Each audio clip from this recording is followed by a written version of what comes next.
प्रधानमंत्री श्रीमान नरेंद्र मोदी जी के लिए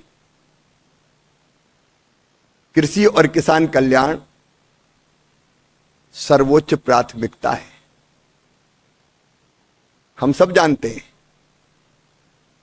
कृषि भारतीय अर्थव्यवस्था की रीढ़ है और हमारे जीवन का आधार भी, क्योंकि 140 करोड़ देशवासियों को खाद्य सुरक्षा उपलब्ध कराना यह सबसे बड़ी जिम्मेदारी है।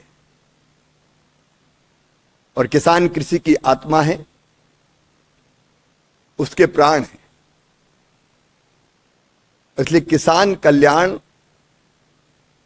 और कृषि के विकास के लिए प्रधानमंत्री नरेंद्र मोदी जी के नेतृत्व में पिछले 100 दिनों में जिन्होंने लाल किले की प्राचीर से कहा था कि मैं तीसरे टर्म में 3 गुना ज्यादा तेजी से काम करूंगा, और कृषि विभाग के भी सब अधिकारियों ने मेरे सहित यह संकल्प लिया था कि जब प्रधानमंत्री अकेले क्यों करें, हम सब मिलकर पूरी ताकत से काम करेंगे। और पिछले दिनों हमने करने का प्रयत्न किया है। किसान कल्याण की और कृषि के विकास की जो हमारी रणनीति है वो 6 सूत्रीय है। एक, उत्पादन बढ़ाना। पर हेक्टर यील्ड कैसे बढ़े, और पिछले दिनों जो फैसले किए गए उसमें एक प्रमुख फैसला था 65 फसलों की 109 प्रजातियों के नए बीज प्रधानमंत्री जी ने किसानों को समर्पित किए थे। और वो किसी हाल में नहीं, खेत में जाके ही किए थे। मित्रों, आप सब जानते हैं क्लाइमेट चेंज, ग्लोबल वार्मिंग के कारण नई चुनौतियां कृषि के सामने भी है। और कई बार सूखा और कहीं बाढ़, कई राज्य तो ऐसे हैं कि जो बाढ़ और सुखाड़ दोनों का सामना करते हैं। वैसी परिस्थितियों में अगर तापमान बढ़े तो भी उत्पादन ना घटे और बेहतर उत्पादन हो। जल भराव की स्थिति में कैसे बेहतर उत्पादन हो सकता है, कम पानी में कैसे अच्छी फसलें हो सकती है, फसलों पर लगने वाले जो रोग हैं, कीट इत्यादि लगते हैं, उनका मुकाबला कैसे कर सकते हैं, ऐसी बीजों की ये वैरायटी हमने किसानों को समर्पित की। लेकिन इसमें एक समस्या और आती है, बीज तो बन गया, बीज किसानों के पास जल्दी कैसे पहुंचे। कई बार समय इतना लग जाता है कि ब्रीडर सीड, उससे फिर फाउंडेशन सीड, उसके बाद सर्टिफाइड सीड, तो समय बहुत लगता है। लेकिन इस बार हमने रणनीति बनाई, राज्यों से इंडेंट बुलवा लिए रबी के लिए ही। ये गेहूं की अगर वैरायटी है तो आपके यहां कितना उत्पादन करेंगे, ये ब्रीडर सीड आप लेके जाओ। हमारे कृषि विज्ञान केंद्र, हमारे एग्रीकल्चर कॉलेज, यूनिवर्सिटीज के पास जो जमीनें उन पर, और निजी निवेशकों को भी हमने ये बीज उपलब्ध कराया ताकि जल्दी से जल्दी इनका लाभ किसानों को मिल सके। उत्पादन बढ़ाने के लिए दूसरी सबसे बड़ी चीज है, आप जानते हैं, समय पर सस्ता फर्टिलाइजर किसान को उपलब्ध हो जाए।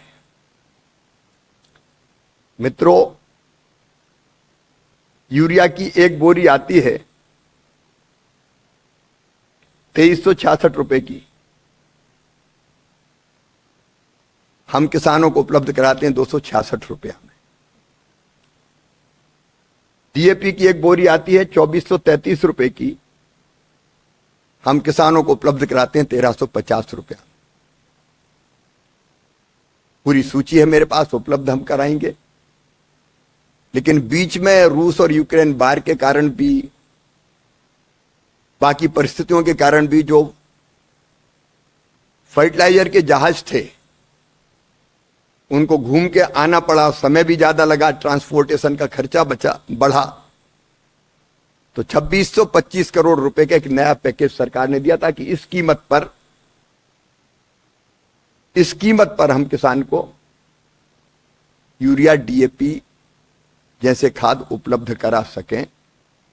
और कल आपने देखा होगा रबी की फसल के लिए भी 24,475 करोड़ रुपए केवल रबी के लिए, जिसमें यूरिया सम्मिलित नहीं है, कैबिनेट ने मंजूरी दी। पिछले साल 1,94,000 करोड़ रुपया फर्टिलाइजर की सब्सिडी में दिए थे सरकार ने, और इस साल भी इसके आसपास ही राशि जितनी भी जरूरत होगी सरकार उपलब्ध कराएगी ताकि फसलों का उत्पादन बढ़ सके। आधुनिक तकनीकी आईसीआर ने 100 नई पद्धतियां कृषि की, उनको डेवलप करने का काम किया है जो उत्पादन बढ़ाने में सहायक होगी इन 100 दिनों में। दूसरा हमारा सूत्र है उत्पादन की लागत घटाना। जितना जरूरी उत्पादन बढ़ना है तो उत्पादन की लागत में कभी कैसे आए।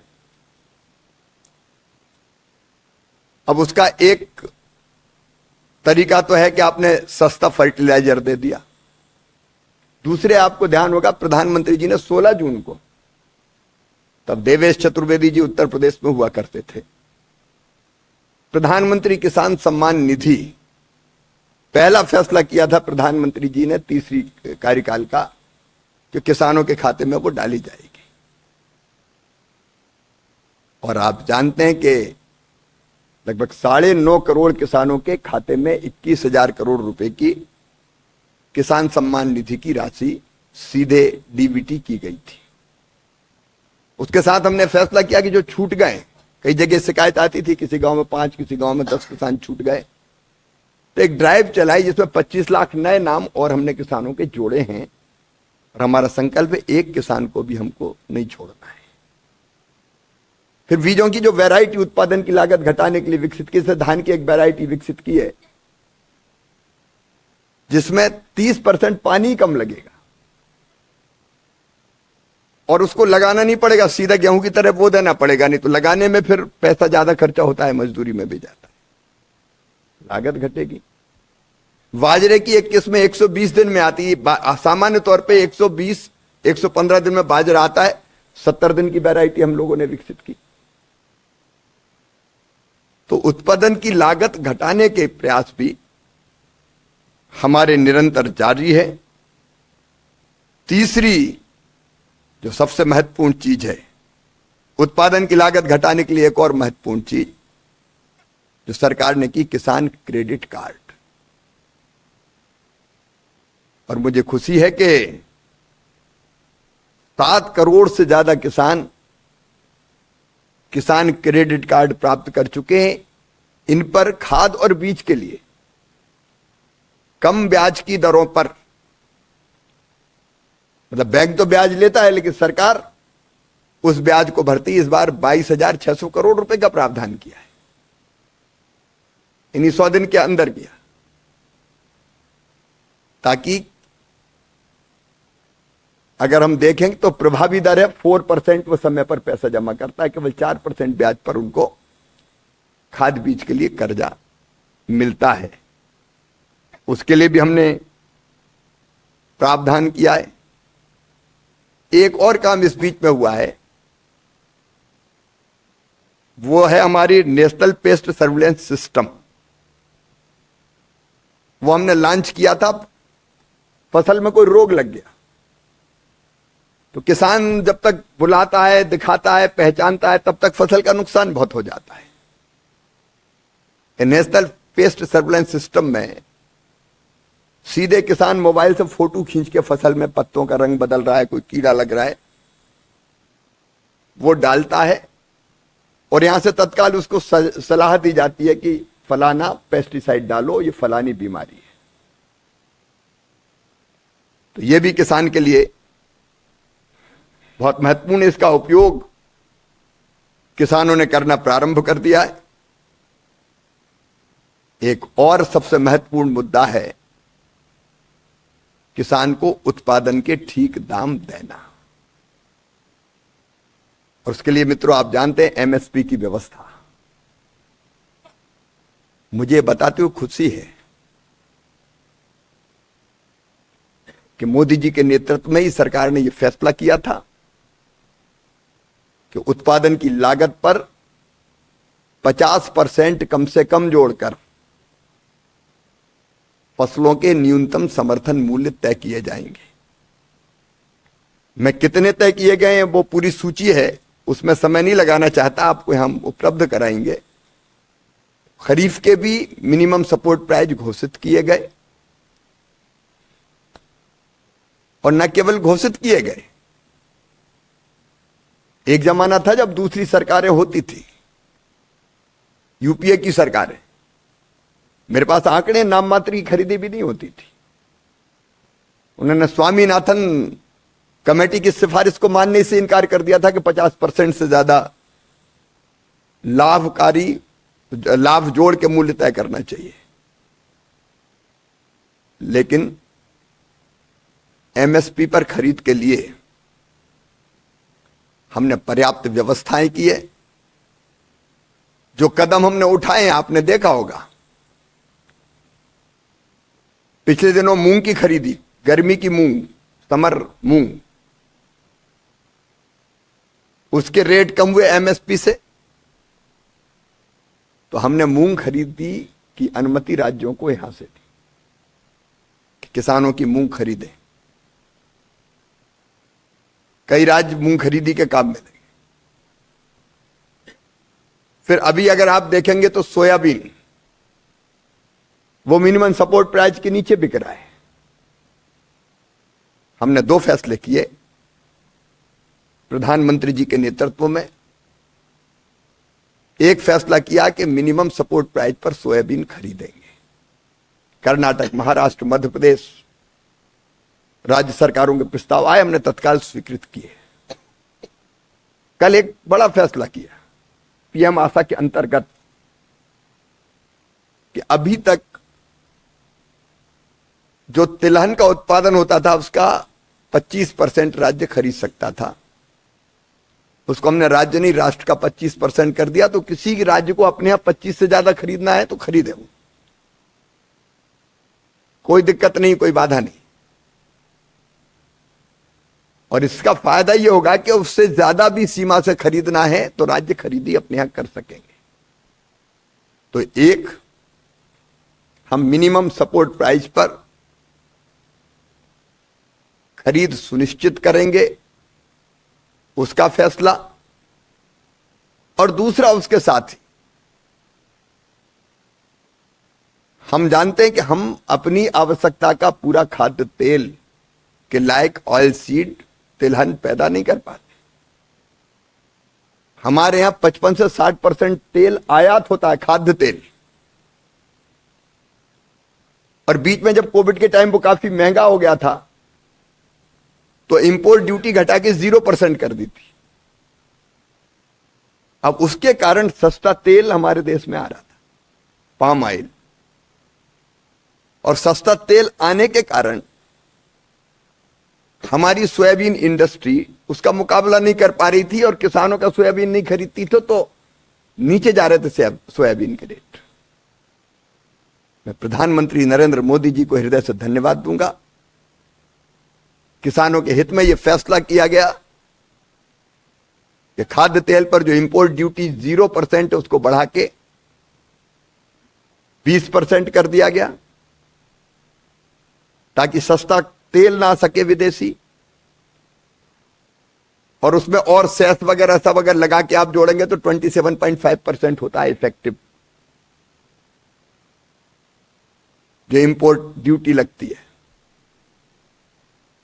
रिफाइंड तेल का भी बढ़ा दिया गया। रिफाइंड ऑयल का लगभग 37% हो गया। अब इसके कारण हमारे यहां सोयाबीन के रेट बढ़ेंगे, ये विश्वास है। केवल सोयाबीन नहीं, बाकी भी सरसों भी, मूंगफली भी, ग्राउंडनट। मैं ये इसलिए आपको बता रहा हूं कि हम दोनों तरह के प्रयत्न कर रहे हैं। एमएसपी पर खरीदें भी और नीति भी ऐसी बना दें कि जिसके कारण लाभकारी मूल्य किसान को मिल पाए। कल पीएम आशा में एक और महत्वपूर्ण फैसला करते हुए हमने अभी तक जो एजेंसीज खरीदती थी, तिलहन बाकी चीजें, उनके लिए बैंक गारंटी की सीमा थी 40,500 करोड़ रुपया, उसको बढ़ा के 45,000 करोड़ रुपया हमने कर दी, ताकि ज्यादा पैसे की जरूरत भी पड़े तो पैसे की कोई कमी ना रहे एजेंसीज के पास। हमने कोई कसर नहीं छोड़ी एमएसपी पर खरीदी की उचित व्यवस्था करने में। और इन जो फैसले हैं, इनका लाभ इसी सीजन में, खरीफ के सीजन में जब फसल आएगी तो किसानों को मिलेगा। जब जरूरत पड़ती तत्काल हम बड़े फैसले किसानों के लिए करते हैं, और इन सब का परिणाम यह होगा कि किसानों को लाभकारी मूल्य मिलेगा। वो हमारी प्रतिबद्धता है और उसको हम पूरा करके रहेंगे। इसके साथ मित्रों, कई बार हम देखते हैं ओला, इल्ली, सूखा, पाला, बाढ़, बरसात, फसलें खराब हो जाती हैं। यद्यपि मुझे इस साल बताती हुई प्रसन्नता है कि 23-24 के लिए जो अंतिम अनुमान हम लोगों ने फसलों का लगाया था, देश में कुल खाद्यान्न उत्पादन वो 332.2 मिलियन टन अनुमानित है, जो पिछले साल से 2.6 मिलियन टन अधिक है, मतलब 2,60,00,000 क्विंटल अधिक है। और खरीफ की फसलों का कवरेज भी बढ़ा है काफी, पिछले साल की तुलना में 2% ज्यादा है। चावल का क्षेत्र 16 लाख हेक्टेयर बढ़ा है और मक्का का 4 लाख हेक्टेयर बढ़ा है। लेकिन फिर भी कई जगह बारिश ज्यादा हुई। कई बार ऐसा होता है। अच्छा, कई राज्य तो बिहार जैसे बाढ़ और सुखाड़ दोनों का सामना करते, तो किसानों को उस समय जब नुकसान हो जाए उसकी भरपाई जरूरी है। मैं स्वयं तेलंगाना और आंध्रा गया था, बाढ़ से हुए नुकसान को देखने किसान के खेतों में गया। स्थानीय सरकार के मंत्रियों और अधिकारियों के साथ हमारी केंद्रीय टीम गई यहां से। और वैसी परिस्थिति में किसानों के लिए प्रधानमंत्री फसल बीमा योजना संबल बन के खड़ी हुई है। प्रधानमंत्री फसल बीमा योजना में लगातार किसानों का विश्वास बढ़ता जा रहा है। पुरानी सरकारों में लोनी किसान केवल 20 लाख होते थे इस योजना में, जो उस समय जो बीमा की योजना थी। अब उनकी संख्या 5 करोड़ से ज्यादा बढ़ गई, और जितना प्रीमियम किसानों ने दिया उसका 3 गुना क्लेम बीमे का बीमा कंपनियों को देना पड़ा है। यहां से लगातार हम लोग प्रयत्न करते हैं कि फसल बीमा योजना के अंतर्गत अधिकतम किसान सम्मिलित हो, और जब जरूरत पड़ती है विशेष पैकेज के रूप में भी उन राज्यों को पूरा सहयोग किया जाता है, ताकि किसान के नुकसान की भरपाई फसल बीमा योजना के इतर भी करना पड़े तो कर सके। मित्रों, हमारा लक्ष्य है केवल परंपरागत फसलें नहीं, लाभकारी मूल्य देने के लिए और देश की जरूरत पूरी करने के लिए। जैसे दलहन का भी हमको आयात करना पड़ता है, तो कैसे देश आत्मनिर्भर हो। आत्मनिर्भरता के लिए जैसे इस साल हमने फैसला किया, हमने दलहन उत्पादक राज्यों के साथ बैठक की और तय किया कि तुअर, तूर, अरहर अलग अलग नाम है, मसूर और उड़द, तीनों जितनी किसान पैदा करेगा पूरी खरीदेंगे हम एमएसपी पे। रजिस्ट्रेशन करा ले, पूरा का पूरा खरीदेंगे, कोई सीमा नहीं। हमने कृषि का विविधीकरण हो, फलों की खेती, फूलों की खेती, सब्जियों की खेती, औषधि खेती, कृषि वानिकी, उसके साथ मधुमक्खी पालन, मछली पालन। अब बांस मिशन का हमारा काम चल रहा है, कई राज्यों ने हजारों हेक्टेयर में, और महाराष्ट्र जैसे राज्य में तो अब वो लाखों तक पहुंच रहा, बांस का उत्पादन शुरू कर दिया। तो परंपरागत फसलों के साथ साथ हम बागवानी की, हॉर्टिकल्चर की और बाकी फसलें भी उत्पादित करें, उसके प्रयत्न में हम लोग लगे हैं। हार्टिकल्चर की फसल में एक दिक्कत आती थी, अच्छे पौधे नहीं मिलते थे लोगों को। क्लीन प्लांट अंग्रेजी में कहते हैं, स्वच्छ पौध। किसी नर्सरी से ले लिया और पता चला वो उतना अच्छा था ही नहीं, और किसान परेशान हो जाता है, पैसा भी खर्चा हो जाता है। तो हमने एक योजना इन्हीं 100 दिन के अंदर लॉन्च की, क्लीन प्लांट की, स्वच्छ पौध उपलब्ध कराएंगे कि 9 अत्याधुनिक सेंटर बना रहे हैं हम अलग अलग फसलों के, और उनके माध्यम से 4 साल के अंदर अंदर हम 4 से 6 करोड़ अलग अलग हॉर्टिकल्चर की फसलों के अच्छे प्लांट जो रोगों का मुकाबला कर सके उनको उपलब्ध कराने का काम करेंगे। क्योंकि कृषि विविधीकरण का साहस वो तभी करेगा, संरक्षित खेती उसके लिए। और फिर प्रधानमंत्री सूक्ष्म सिंचाई योजना, उसके अंतर्गत किसानों को सहायता ये उपलब्ध कराने का काम किया है। और एक विषय और जो महत्वपूर्ण है, हम आज की चिंता तो कर रहे हैं, लेकिन प्रधानमंत्री नरेंद्र मोदी जी आज की नहीं कई वर्षों की सोचते हैं, आने वाली पीढ़ियों के लिए भी धरती सुरक्षित रहे। और इसलिए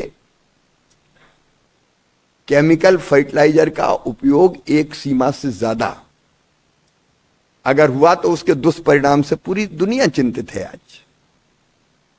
तो रणनीति हमें आज से बनानी पड़ेगी। इसलिए हम प्राकृतिक खेती की तरफ कैसे बढ़ें। अभी प्राकृतिक खेती का मिशन आया नहीं है, आने वाला है, इस पे गहन विचार विमर्श चल रहा है। लेकिन उसके पहले हम किसानों को ट्रेनिंग, प्राकृतिक खेती जो किसान कर रहे हैं उनके साथ संवाद, संपर्क, वैज्ञानिक हमारे कई शोध कर रहे हैं। तो जल्दी प्राकृतिक खेती का मिशन भी आ गया, लेकिन तब तक भी प्राकृतिक खेती चल रही है। खेती में मदद के लिए कृषि सखी जैसी योजना, जिसमें 56 दिन की ट्रेनिंग हम अपनी बहनों को देते हैं, जो फिर किसानों की मदद करती है। ड्रोन दीदी जैसी योजना है इस बीच में। हमारी ड्रोन दीदी, क्योंकि हाथ से जब हम पेस्टिसाइड या खाद डालते हैं तो कम ज्यादा अलग अलग जगह डलता है, शरीर पे भी दुष्प्रभाव बहुत होता है। तो आदमी क्यों डाले, ड्रोन से क्यों ना हो। इसलिए ड्रोन उपलब्ध कराना, ट्रेनिंग देना, ड्रोन दीदियां, उनको ट्रेनिंग देने का काम कर रहे हैं। उस दिशा में भी काफी काम हम लोगों ने किया है। तो हर संभव प्रयत्न जो किए जा सकते हैं। एक और दिक्कत थी किसानों, उत्पादन कर लिया, रखेगा, सुरक्षित भंडारण की पर्याप्त व्यवस्थाएं नहीं थी, और इसलिए 1 लाख करोड़ रुपए के एग्रीकल्चर इंफ्रास्ट्रक्चर फंड की स्थापना की। उसमें से लगभग 80,000 करोड़ रुपया खर्च हो चुका है। 18,606 कस्टम हायरिंग सेंटर बन गए, 16,276 प्राथमिक प्रसंस्करण इकाइयां, फूड प्रोसेसिंग की इकाइयां, 13,724 गोडाउन, 3,102 छटाई और ग्रेडिंग इकाइयां, 1909 कोल्ड स्टोरेज परियोजनाएं, इसके अंतर्गत 76,400 परियोजना स्वीकृत हो चुकी है और पिछले 100 दिनों में लगभग रोज 100 ऐसी परियोजनाओं को स्वीकृत करने का काम हुआ है। एफपीओज को बढ़ावा देने के लिए भी उनको लाइसेंस की संख्या बढ़ाई गई है। उर्वरक के लाइसेंस 1516 से बढ़ा के 3571 हो गए। कीटनाशकों के लाइसेंस की संख्या 1060 से 3067 हो गई है और एपीएमसी मंडी लाइसेंसों की संख्या 597 से 1814 हो गई। तो एफपीओज को भी बढ़ावा देने का काम निरंतर चल रहा है। इसके साथ इन 100 दिनों में एक और विशेष काम हुआ है और वो हुआ है डिजिटल कृषि मिशन को लॉन्च को स्वीकृति दी है। आप जानते हैं कि मैन्युअली फसलों का ही सर्वे करना नुकसान का, तो जब रेवेन्यू का अमला करता तो परफेक्ट नहीं होता, कई बार जानबूझ के भी गड़बड़ हो जाती। किसान की जमीनों का रिकॉर्ड रखना है, अगर हाथ से ही अगर करता रेवेन्यू का अमला तो रामलाल की जमीन कई बार श्यामलाल के नाम चली जाती, उसको पता ही नहीं चलता। फसलों के नुकसान का आकलन करना है तो मैन्युअली परफेक्ट नहीं होता, कई शिकायतें आती थी। रिमोट सेंसिंग जैसी टेक्नोलॉजी का इस्तेमाल करके होगा। इसमें हर किसान की एक अलग पहचान होगी, किसान पहचान। राज्यों के साथ मिलकर भी हम इस काम को जल्दी करना चाहते हैं और हमारी अभी कई राज्यों के साथ 19 राज्यों के साथ डीपीआई के निर्माण के लिए समझौता हो गया है। यह भी किसान के लिए बहुत क्रांतिकारी साबित होगा, उसके लाभ के लिए। एक और हम व्यवस्था कर रहे हैं जिसका फैसला आपने कर लिया है, लैब टू लैंड।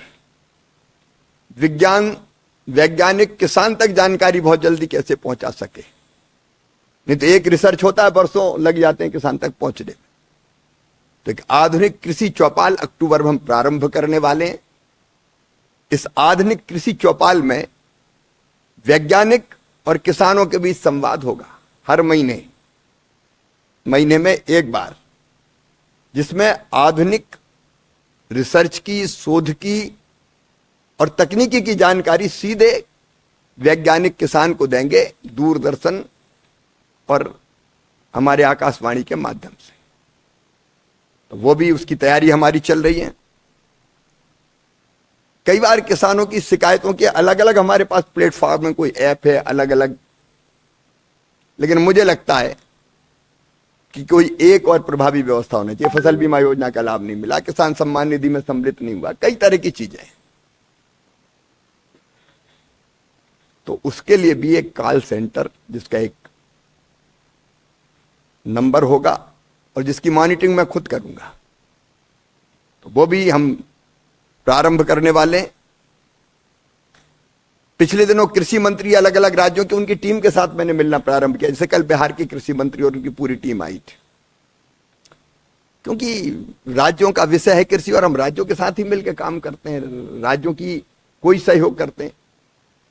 तो इसमें केंद्र और राज्य मिलकर काम करें, इसलिए अलग अलग मुद्दों पर राज्यों के कृषि मंत्रियों की बैठकें लगातार हो रही है। कई राज्यों के साथ हम बैठक कर चुके हैं और कुछ राज्यों के साथ अभी होना है। अभी नाम बताने में मेरे पास सूची है, कई राज्यों के साथ हम कर चुके हैं। वो बहुत उपयोगी, क्योंकि सीधे सीधे केंद्र और राज्य साथ बैठे ना।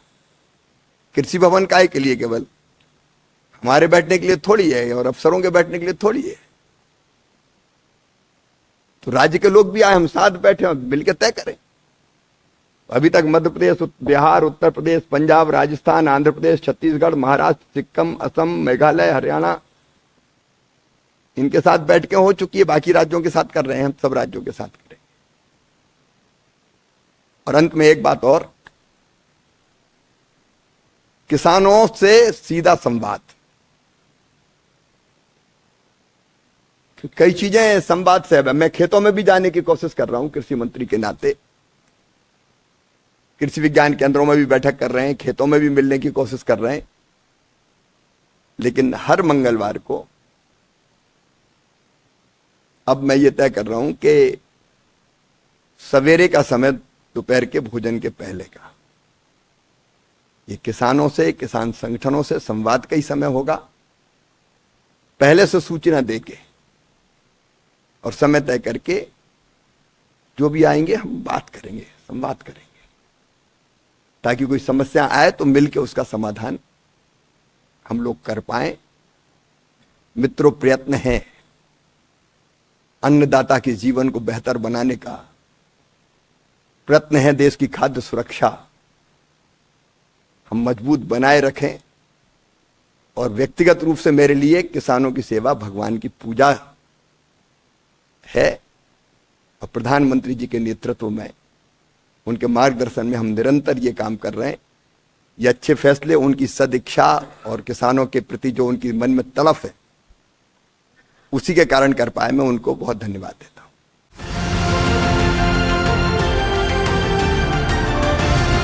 किसान तक, किसान तक, किसान तक, किसान तक, किसान तक, किसान तक, किसान तक, खाना है तो उगाना है, खाना है तो उगाना है, किसान तक, खाना है तो उगाना है। किसान तक, खाना है तो उगाना है।